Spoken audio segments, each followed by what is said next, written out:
Kia ora, hello, I'm Philip Duncan. Thanks for joining us. The weather forecast around New Zealand is pretty quiet over the next few days, but a big low forming in the Tasman Sea near New South Wales and Queensland is going to be something to keep an eye on as we go into the weekend. So let's take a look and see what's happening at the moment. On the wind map, we show the low pressure zones, which are to the north, and this is looking very La Nina-like, with this low coming through, rain, easterlies and more flood risks for Queensland in particular.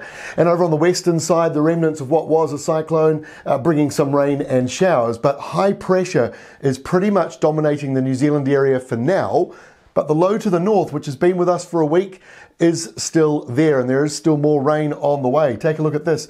We're still seeing some big downpours, another 50-60 millimetres yet to come through over the next 24 hours, but then finally it starts to ease back. But there is still a risk of very isolated areas where there could still be some slips and flooding, and that is for the next 24 hours. And then as we move through the week, the 2-day rainfall from 8 o'clock on Thursday morning through to 8 o'clock Saturday morning shows Fiordland getting a little bit of rain, like not much for Fiordland, and a tiny bit of spillover, 10 millimetres, maybe 15 into Southland, very dry Southland.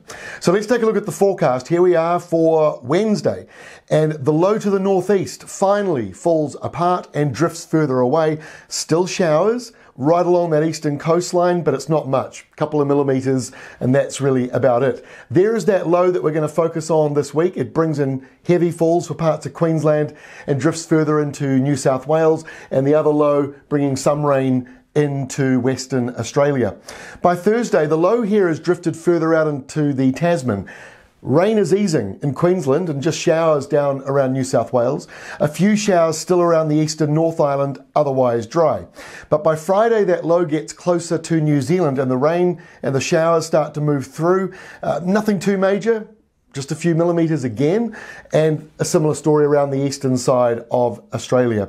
But by the time we get into the weekend, we see heavier rain moving onto the western side of the South Island. So Saturday's got some isolated heavy falls. We're not talking big totals, maybe 30 or 40 millimetres, and just a few spits over here on the eastern side. And by the time we get to Sunday, that low has weakened further, and we've just got sort of drizzly light showers in a number of areas, and the blue you're seeing just at the bottom of the scale also indicates a fair amount of cloud around.